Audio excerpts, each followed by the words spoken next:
Party के वरिष्ठ नेता हैं, राष्ट्रीय प्रवक्ता हैं, मेरे साथ जुड़े हुए हैं। मेरे साथ वरिष्ठ मुस्लिम स्कॉलर मौलाना साजिद रशीदी जी जुड़े हुए हैं। मेरे साथ AIMIM के प्रवक्ता हैं, युवा नेता हैं हाजी मेहरुद्दीन रंगरेज साहब जुड़े हुए, और स्टूडियो में रिजवी साहब आ रहे हैं।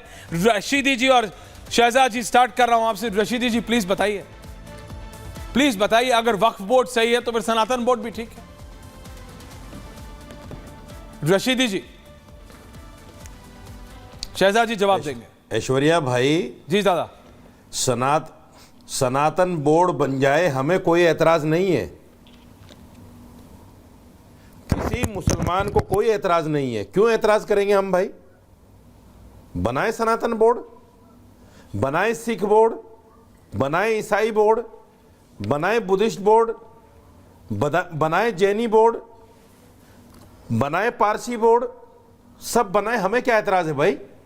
हमें कोई एतराज नहीं है। लेकिन जो लोग हमारे ऊपर ये इल्जाम रखते हैं कि साहब ये जो संपत्ति है सरकार ने दी है, वो लोग, मैं उनको अज्ञानी कह सकता हूं, ज्ञानी नहीं कह सकता। अभी आपने जिन महाशय को सुनवाया, हमें बड़े दुख के साथ मुझे कहना पड़ता है, देवकी नंदन ठाकुर अरे भाई आप सनातन बोर्ड मांग रहे हो, मांगो, मैं जानता हूं आप बोर्ड मांग रहे हो, मांगो, लेकिन मुसलमानों को नीचा दिखाकर बोर्ड मांगोगे? कैसे मुसलमानों को बुरा भला कहकर बोर्ड मांगोगे? कैसा नीचे दिखाया? मुसलमानों को गालियां देकर बोर्ड मांगोगे? किसने गाली दी? कब गाली दी? सुनो मेरी बात, सुनो, आप सुनिए, सुनो आराम से सुनो। मैं आराम से सुन रहा हूं मौलाना साहब, आप तो बताइए। मैं बता रहा हूं, कब गाली दी? सुनिए पूरा, आप दोबारा सुन लीजिए, एक भी अपशब्द नहीं दिया। नहीं, आप मुझे बताइए कौन सी गाली दी? आप कैसी गलत बात कर रहे हैं? अरे किसी ने गाली मेरी बात है मेरे भाई जी, बोलिए ना। उन्होंने कहा कि मौलाना कह रहे थे कि हमने कुर्बानी दी तो तुम्हारी कुर्बानी पाकिस्तान चली गई। उनको शर्म नहीं आई ये बात कहते हुए? आपको सुनते हुए शर्म नहीं आई? क्या हम जो मुसलमान हिंदुस्तान में हैं, हमारे लिए गाली नहीं है? हमारे पुरखों ने क्या कुर्बानी नहीं दी देश के लिए? आज जो आजादी मनाई जाती है, जश्न आजादी, उसमें क्या कहा नहीं जाता कि तमाम हिंदू मुसलमानों ने, सिखों ने सब मिलकर आजादी दिलाई है? बिल्कुल, सबकी जाने गई है, सबका। इनको कहिए कि जाओ, अगर पढ़ना जानते हो तो चले जाओ इंडिया गेट। अच्छा, जो 67-68 हजार नाम लिखे हैं, उनमें 37,000 नाम मुसलमानों के हैं।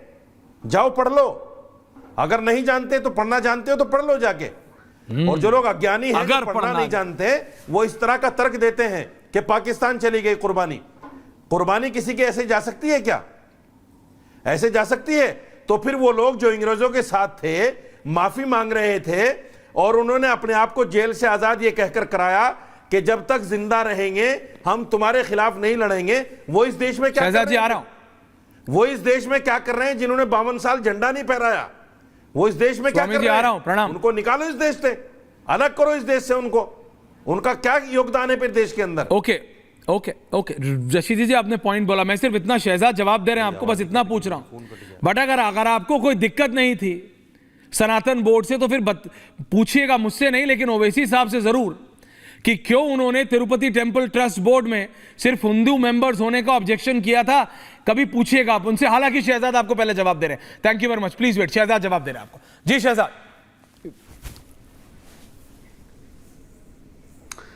देखिए, अभी उन्होंने कहा कि मुसलमानों को नीचा दिखाया जा रहा है। अभी उन्होंने कहा कि हमने तो कुर्बानी दी, हमने देश के लिए कुर्बानी दी, हम यहाँ पर हैं, हम हिंदुस्तान के। बिल्कुल सही बात कहा। मेरे भी पूर्वजों ने पाकिस्तान को लात मारकर भारत चुना। भारत में हमने क्या चुना? पर भारत में हमने 2 चीज़ें चुनी। एक तो कि केवल कोई मुसलमान है इसलिए हम उनके साथ जाकर नहीं रहना चाहते, हमारे लिए तो यहाँ के हिंदू वहाँ के मुसलमानों से बेहतर है। और दूसरा, हम लोग इस देश में संविधान के हिसाब से चलेंगे, यही चुना ना। अब मुझे बता दीजिए कि संविधान को माना है यदि इन्होंने, तो जब सुप्रीम कोर्ट ने 3 तलाक का कानून बनाने के लिए कहा, तो क्या मौलाना ने माना? जब सुप्रीम कोर्ट ने अयोध्या का फैसला सुनाया, तो क्या मौलाना ने माना? जब सुप्रीम कोर्ट ने शाह बानू से शायरा बानू तक के फैसले सुनाए, क्या मौलाना और उनकी बिरादरी ने माना? जब सर तन से जुदा के नारे लगाए जाते हैं और रूल ऑफ लॉ, संविधान, अंबेडकर जी के संविधान को हाथ में लेने की बात कुछ लोग करते हैं, तो मौलाना ने फतवे जारी किए कि सर तन से जुदा वाला यहाँ पर नहीं चलेगा। जब 12 साल की बच्ची का शोषण करते हुए, बलात्कार करते हुए एक 65 साल का बुढ़ा उससे शादी करता है, तो यही मौलानाओं की फौज आ जाती है ना, ये हमारा धर्म का अधिकार है। अब स्वामी दीपांकर बैठे हैं, स्वामी दीपांकर कभी जस्टिफाई नहीं करेंगे। स्वामी दीपांकर बोलेंगे ये धिक्कारता हूं मैं कि अगर एक 12 साल की बच्ची के साथ 65 साल का बुड्ढा शादी करेगा और कानूनी कार्रवाई उस बुड्ढे पर हो। पर अब मौलाना से पूछो तो मौलाना बोलेंगे ये मेरे धर्म का अधिकार है, ये मेरा अधिकार है, 4 शादी करना मेरा अधिकार है, 3 तलाक देना मेरा अधिकार है। तो पूछे मौलाना से कि जब देश को अपनाया, भारत को अपनाया, तो भारत का संविधान नहीं अपनाना था क्या? और जहाँ तक सनातन बोर्ड की बात है, अब तो इन्हीं के बिरादरी के लोगों ने एक कमेंट किया है, जिसकी जितनी संख्या भारी उसकी उतनी हिस्सेदारी। तो भाई बात तो बिल्कुल सही है। यदि वक्फ बोर्ड 9 लाख एकड़ पर जाकर वो बैठ जाएगा तो कोई और वो भी मांग करेगा सनातन बोर्ड की। पर मैं, क्योंकि यहाँ पर कुछ ज्ञानी लोग बैठे हैं, उनसे मैं पूछना चाहता हूँ कि ये वक्फ जो है, ये 1500 साल पुराना जमीन भी कैसे उसने, मंदिर भी कैसे उसने बोल दिया कि हमारा है? एक भी बार ये वक्फ के अतिक्रमणकारी सोच पर एक भी बार सवाल नहीं उठाया गया।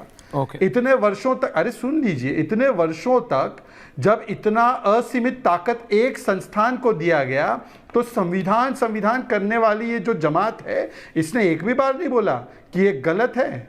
जब क्लेम किया गया भोजशाला मंदिर पर, सोमनाथ मंदिर पर, अयोध्या की जमीन पर, तब आपने एक भी बार नहीं बोला।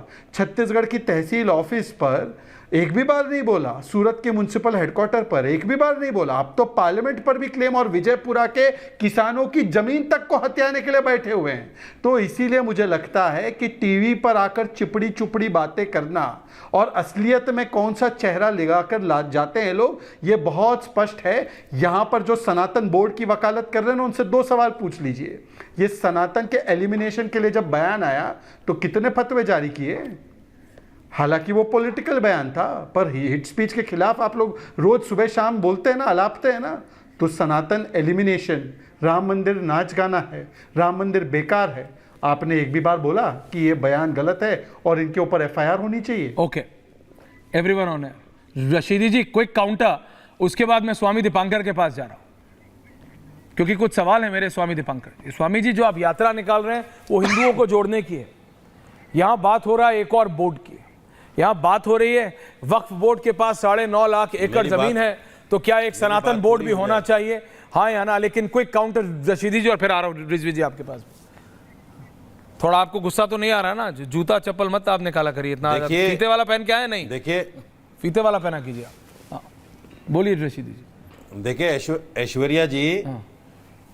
ऐश्वर्या जी, यहां कुछ लोग जो है अपनी पार्टी की तर्जमानी करने नहीं बैठते।